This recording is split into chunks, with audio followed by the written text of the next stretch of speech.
البرازيل. من زمان أشجعها، كانت مسيطرة على كأس العالم يعني. أوسكار كذا، أحس لعبه حلو، حماس ويعني مسيطر على الكورة. أتوقع ألمانيا أو إيطاليا. اسبانيا، عشان فريق برشلوني. الشافعي. فريق السعودية. اسبانيا، ما ادري عشان انا اسبانية. احب اسبانيا صراحة، ما اعرف ايش اسمه، هو رقم 10 صراحة. انا اتمنى ان تكون اسبانيا، بس انا اتوقع انه هولندا.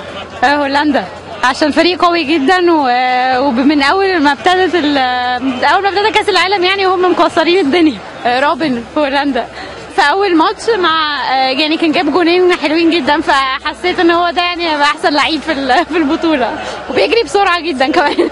احتمال يكون هولندا ان شاء الله. اللي انا بشجعه يعني.